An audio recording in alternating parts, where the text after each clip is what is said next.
welcome to Americans Learn. My name is Lauren, and I'm back with some more dinosaur content today. So this is going to be another Dino Guy video. We're just going to start going through this playlist, I guess. The more interpretations of Spinosaurus. So I enjoyed the last video. Other people seemed to enjoy it as well. I don't want to become a fully dinosaur channel, but I've been watching a lot of like dinosaur and like prehistoric related content recently. That is just sort of what has happened between like this and the Vividin videos and Lindsay Nicole. It just keeps happening. So apparently I've fallen down a rabbit hole. We'll see if I can't get out of this rabbit hole or if it's going to be like the La Brea Tar Pits and I'll just die here. Who knows? But in this case, let's get into some Spinosaurus. I like his big guy here, his little long neck. Brontosaurus or something. It's huge. It's so big. I want the fake dinosaur. Okay, so this is now part 2 of looking at the Spinosaurus designs from TV shows and movies. In part 1, I just realized that if I'm doing a dinosaur video, I should be wearing my dinosaur earrings. So look at him go. It's out of focus, but the dinosaurs, they can watch with me. I have a couple of other pairs of like dinosaur earrings, but they're all studs, so you can't really see them. But you can see these guys, so they're gonna watch with me today. primarily looked at like documentaries and some of the most famous Spinosaurus designs. There are, of course, other Spinosaurus designs in movies and television that I didn't get to, primarily That's for the what we're sake here of brevity, today. because that video was kind of already going a little bit longer than I had anticipated.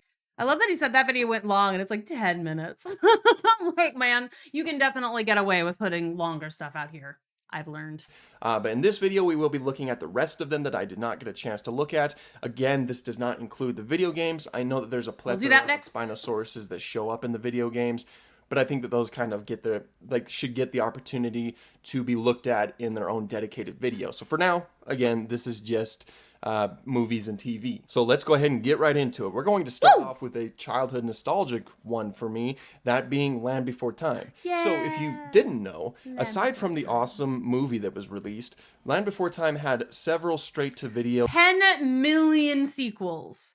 I owned one of them. Journey Through the Mists is the sequel.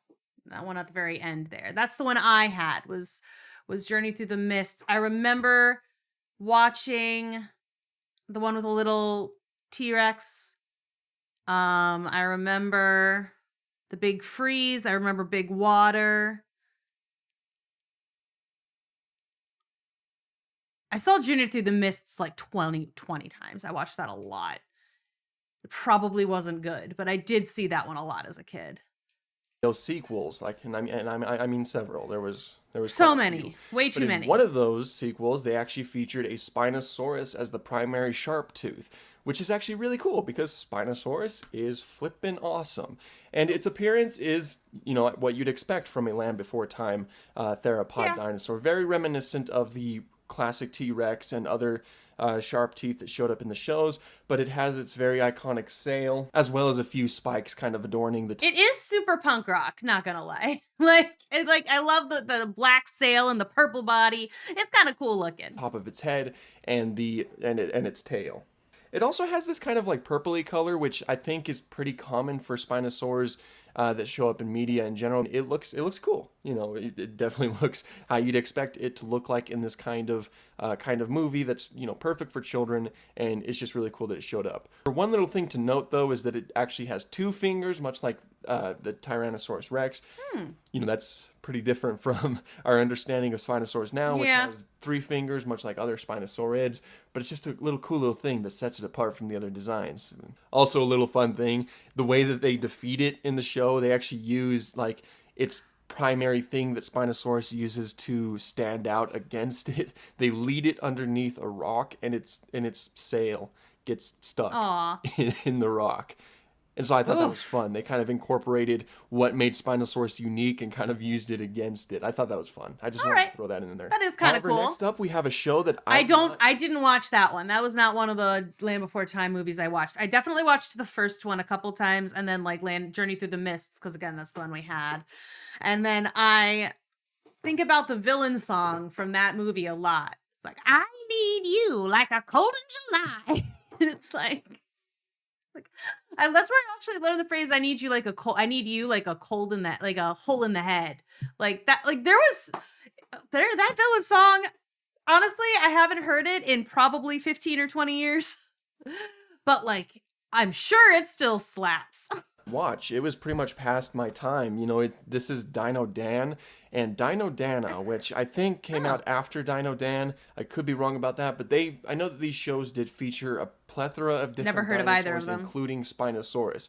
And from what I can tell from my Google searches, is that they used a couple different designs for the Spinosaurus in these two shows. I mean, for one, there's one design that is really reminiscent of Spinosaurus in general. It has like really thin features with the teeth exposed, even covered in what seems to be some osteoderms, but with a really good looking skull that it looks a lot like what we've always expected a Spinosaurus skull to look like. But there's one that I found, and like, correct me if I'm wrong, I don't know if this is in the show or not, but there's one that actually has it shown with lips, which is interesting because theropod dinosaurs, are not necessarily usually shown with lips.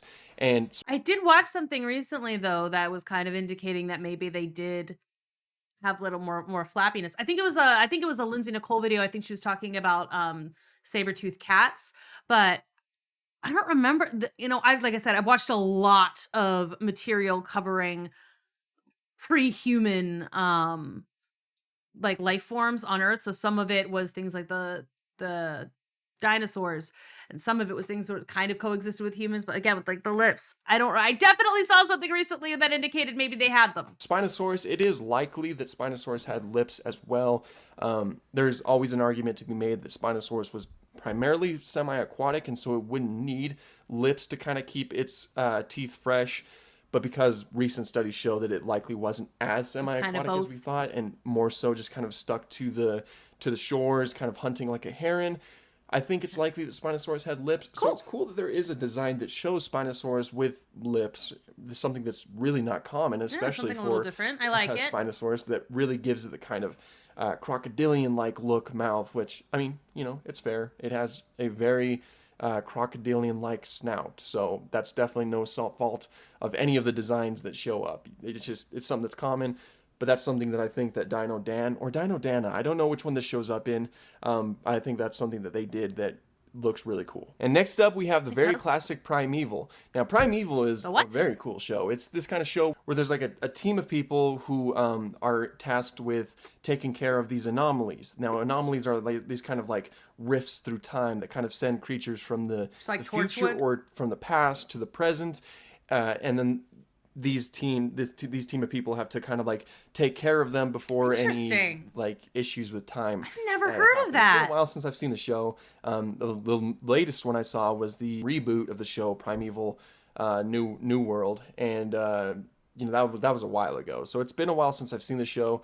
I did refresh myself on the clips of the Spinosaurus, and yeah, it definitely looks exactly how I remember. The designs were definitely not going for accuracy, and that's fine. It's a sci-fi show. It's definitely not obligated to go for paleontological accuracy, and so for the most part they were probably just going to go for designs that looked cool, and this design does look cool, like especially for the kind of show that it's in, which is a very dark and kind of gritty show. I really like the jagged look of the Spinosaurus, especially with the kind of membrane, I think, kind of torn in between the sails. All right, see, I'm looking at these, I'm looking at this right now, and I'm like, every time I think I've drawn like a dragon or a sea creature or something, it has definitely looked like this.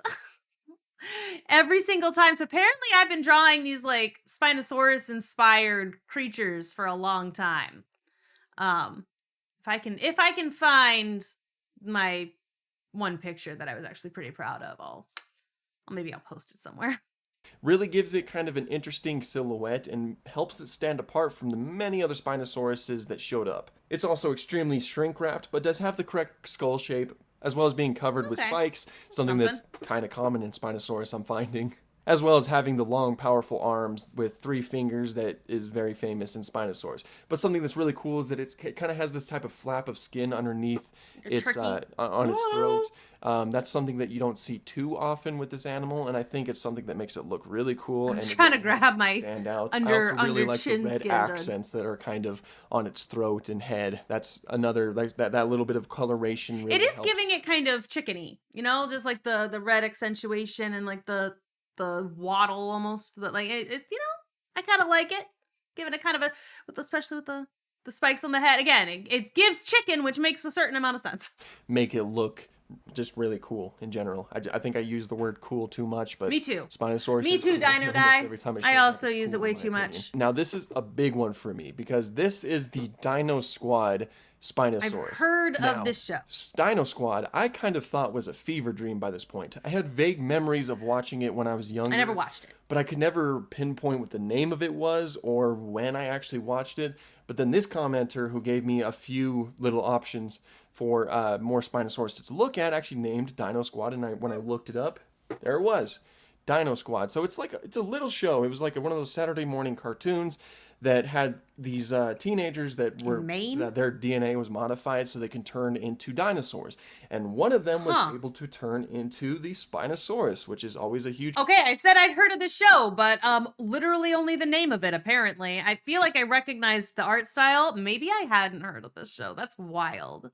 Plus for me, Spinosaurus is awesome. And its design looks really cool. It's very stylized for this type of 2D animation, and I think looks awesome. It has a really jagged sail that gives it an awesome silhouette, as well as like really jagged kind of head crest that also looks really striking, and I'm a huge fan of.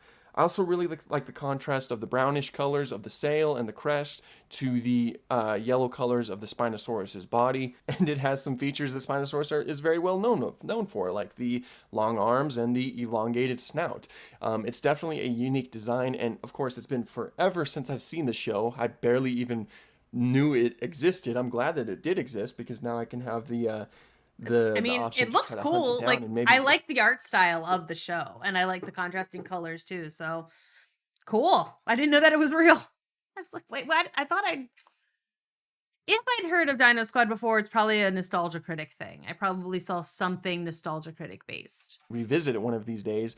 But yeah, that is the Dino Squad Spinosaurus. Now, there's of course some more Spinosaurus designs that show up. Like I know that there's one in Dinosaur Train. Again, that's another he looks nice. show that I didn't get the opportunity to watch because I was too old by the time that show was already coming out. I remember tuning into it like a couple of times, but it never really stuck with me. It was never really something that I wanted to watch, so I never really watched it. But looking at the images, it has a really interesting design to it. Of course, it's a very striking orange color, orange yellowish type color. Okay, I will say the little spikes on him are giving cordyceps from The Last of Us. That is, you know, it does look like the intro to The Last of Us with the little fungal growths. With a really cool looking sail, but it also has like kind of an underbite, as in it has like a huge chin.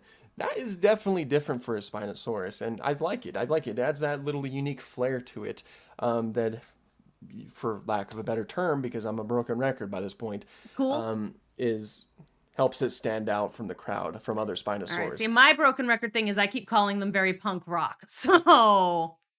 Yeah, from what I can tell, it's a pretty cool looking design, all things considered. Take a drink. Finally, yet another one I'm not familiar with because again, it was after my time, is the Gigantosaurus, which is a little animated TV show that I've only known vague images This of. one looks like a dick. Like the orange one looks kind of like a friendly old man. This guy looks like an asshole.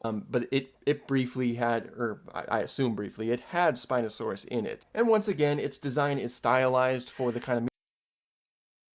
He's giving me Monty from Security Breach, is what he's giving. Medium it's in. This is obviously a children's show, kind of showing off different dinosaurs, and its design definitely stands out. It has this really cool gradient-like color to it with the counter shading, a light green on the bottom moving up to a darker green on the top, with a really cool bright reddish orange sail that I really like.